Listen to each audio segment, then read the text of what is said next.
Ya, kita kembali lagi di Hitam Putih dan seperti Anda lihat kali ini suasananya berbeda karena tadi saya sudah mengatakan bahwa ini kita lakukan di rumah dengan kameramen yang ada di depan, yang orang saya juga, kameranya juga kamera saya juga. Kita akan mulai Hitam Putih sekarang dari rumah kita, tapi kita tetap memberikan informasi yang menarik. Gini, informasi apa yang menarik? Nah, COVID-19 ini, wah kemana-mana masalahnya. Salah satu masalahnya yang ganggu pikiran saya adalah berapa banyak nanti mereka yang akan dirumahkan, pekerja-pekerja. Berapa banyak dari mereka, atau Anda mungkin salah satu yang nonton ini, yang akan di PHK atau udah di PHK sama perusahaan. Karena menurut data nih, saya tahu ada sekitar 162.000 saat ini aja yang dirumahkan. Nah, mereka nanti gimana? Itu pertama. Terus juga ada aturan PSBB sekarang, oke? Pembatasan sosial berskala besar.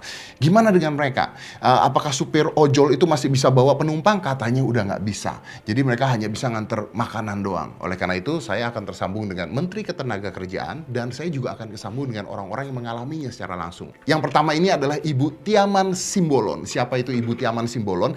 Dia adalah seorang supir Jaklingko yang katanya sekarang udah nggak kerja lagi karena udah diberhentiin. Tapi masih dapat gaji apa enggak? Baik, sekarang saya langsung tersambung dengan Ibu Tiaman. Nah, apa kabar Ibu Tiaman? Kabar baik, Mas Dedi. Ini lagi di rumah aja berarti ya? Sekarang lagi di rumah nih ya? Iya. Ya. Saya di rumah mulai tanggal 24 kemarin, bulan Maret, Mas Dedi. Nah itu dia, saya juga penasaran kenapa Ibu ada di rumah dari tanggal 24. Sedangkan pada saat tanggal 24 itu PSBB-nya kan belum berlaku. Emang Ibu udah nggak narik lagi pada saat itu, Bu? Iya, kita disuruh stop. Ya, ngikutin aja Mas Dedi. Soalnya, yaitu COVID-19 itu yang terjadi wabah itu. Jadi kita disuruh dulu, tadinya sih diprediksi hanya sampai tanggal 3. Ibu sendiri saya dengar katanya Ibu masih dapat gaji katanya. Masih ada gajinya walaupun udah di stop. Ya, kemarin sih kita untuk terakhir kita dapat. Ya. Tapi nggak tahu nanti ke depannya ini seperti apa, kita nggak tahu. Setelah kita di stop itu kita nggak tahu, karena kita kan kalau bekerja baru digaji. Oke, Gitu. Ibu kalau bekerja baru digaji. Artinya kalau sekarang Ibu sudah di rumah aja, Ibu nggak kerja lagi, Ibu belum tahu nih Ibu bakal dapat gaji apa enggak. Nggak ada pemberitahuan dari kantor bahwa oke, Ibu di rumah aja tapi tetap kita gaji kok gitu. Nggak ada itu, Bu? Nggak ada seperti itu, Mas Dedi. Cuman pihak KWK berusaha untuk memperjuangkannya. Nah, pada saat kemarin itu sebelum di stop, Iya. Ibu narik penumpang seperti biasa ya? Belum ada jaga jarak, belum ada begitu atau udah? Ya, kita sudah diberikan sosialisasi tentang COVID-19 itu. Oh, sudah. Masalahnya kita sudah, setiap armada itu udah disiapin Hand sanitizer. sanitizernya, udah disiapin ya. setiap armada. Oke. Terus pramudi harus pakai Masker. Ya. Terus kita bawa penumpang itu maksimal 5 orang. Oke, nah sekarang gini Bu, ini ada peraturan PSBB. Nah buat Ibu sendiri, lebih baik Ibu sekarang di rumah atau lebih baik Ibu secara pribadi balik lagi kerja nih sekarang nih? Kan udah ada aturannya, boleh nih. Mendingan gimana? Ibu mau di rumah aja atau mau balik kerja? Pengen kerja lah Mas Dedi, biar dapat gaji. Oke, kalau misalnya Ibu tetap digaji tapi di rumah aja, nggak usah kerja, di rumah aja. Mendingan di rumah aja atau mendingan Ibu kerja? Ya enaknya sih sebenarnya kita bekerja dapat upah lah, enaknya kan. Nggak enak dong kalau kita duduk-duduk tapi dapat gaji. Enak. Tetap pinginnya bekerja Iya, Bu ya? Mas Dedi. Oke, jadi Ibu sekarang belum tahu apakah kapan akan masuk lagi Bu ya? Kemarin sih beritanya sih sampai tanggal 19, tapi kita nggak tahu juga apa nantinya diperpanjang kembali atau mungkin saja sebelum tanggal 19, kita juga nggak tahu Mas. Jadi kita lihat aja situasi COVID-19 artinya sampai ini. sekarang belum tahu seperti apa ya, karena memang Ya. beliau belum dapat juga nih beritanya seperti apa. Tapi sebenarnya di PSBB itu sendiri udah boleh, tapi dengan batasan-batasan tertentu. Baik Ibu, terima kasih banyak. Nih mudah-mudahan kalau Ibu bekerja, Ibu tetap sehat ya Bu ya. Jadi kayaknya bisa ngurus anak yang ada di rumah. Oke, terima kasih Mas Terima Dedi. kasih Ibu. Sama-sama. Terima kasih, selamat malam. Oke, jadi itu tadi adalah Ibu Tiaman dan tadi sudah saya katakan beliau adalah supir dari Jaklingko. Nah, Ini masih enak nih. Kenapa masih enak? Karena beliau ini masih dapat uang, masih dapat gaji walaupun beliau sekarang dirumahkan. Tapi beliau juga nggak tahu apakah nanti dapat gaji juga nih kalau dirumahkannya lama. Gimana dengan orang-orang yang bukan gaji? Gimana dengan orang-orang yang bekerja itu dapat uang ketika dia bekerja? Tadi seperti saya bilang, gimana dengan ojol? Ojol ini beda loh, dia bukan gajian, dia dari orderan. Sedangkan aturannya sekarang nggak boleh bawa angkutan. Nah, saya langsung aja tersambung dengan Mas Matsna. Siapa dia? Supir ojol ya. Langsung kita sambung. Mas Matsna. Iya, Ini lagi di rumah aja atau lagi baru selesai kerja atau memang dari tadi di rumah aja nih, Mas? tadi sih sempat kerja juga mas. Sempat Baru kerja? dapat 2 sih. Baru dapat 2, oke. Biasanya kalau nggak COVID dapat berapa jam segini, bro? Kalau jam segini dari pagi itu bisa dapat 10, Oh, bisa dapat 10. 8. Oke, Ah, oke. Ini Mas, ini setahu saya akan ada aturan ya, ada aturan namanya PSBB, ya kan, pembatasan sosial berskala besar.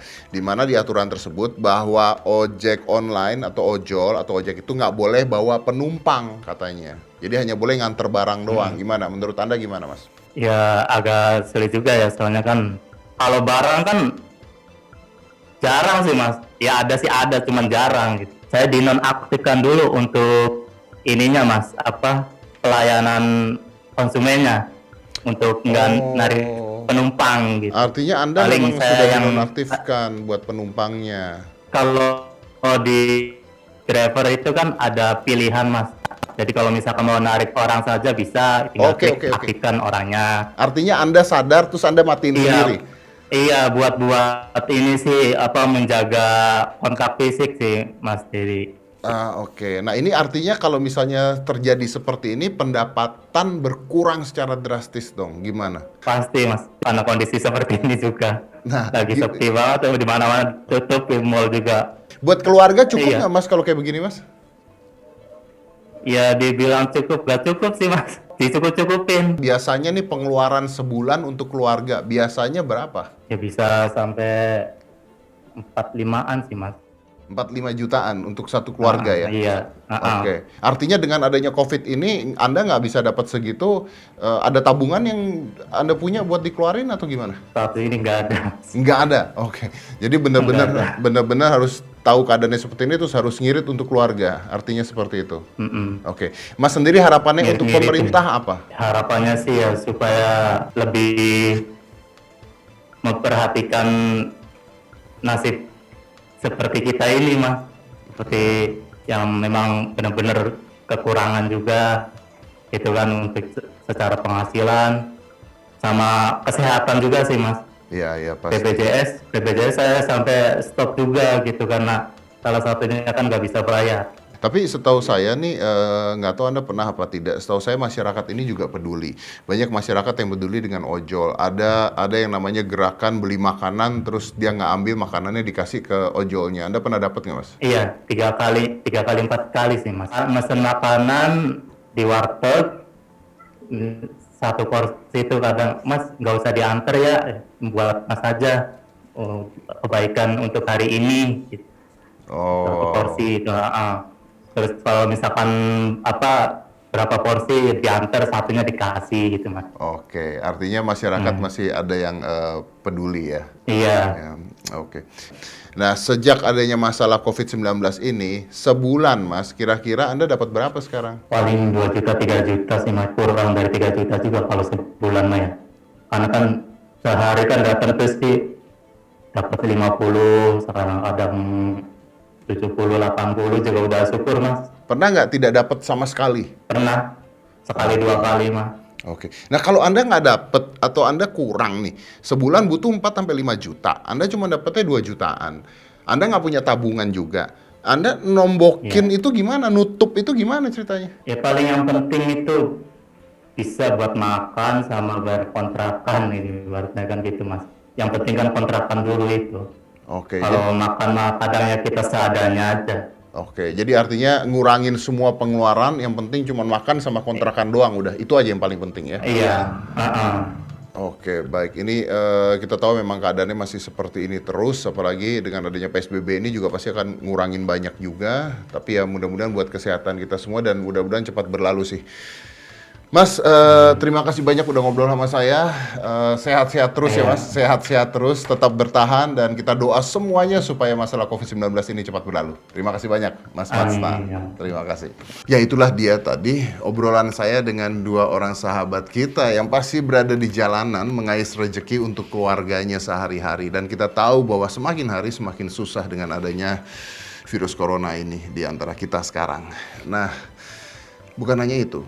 Banyak juga pekerja-pekerja kantoran yang sekarang dirumahkan, di PHK. Atau gimana juga dengan THR nanti yang selalu dinanti-nantikan. Apakah kita masih bisa berharap adanya THR sekarang atau udah kita tutup mata aja, kita lupain aja. Oleh karena itu setelah ini kita akan terhubung dengan Menteri Ketenagakerjaan Republik Indonesia, Ibu Ida Fauzia secara langsung. Jangan mana-mana, tetap di Hitam Putih. Yang jadi masalah adalah beberapa dari mereka atau banyak dari mereka yang sebenarnya kalau tidak bekerja maka mereka tidak bisa makan nih sekarang nih. Apakah ada solusinya ataukah memang kita tidak bisa melakukan apa-apa karena ini sebuah pandemi?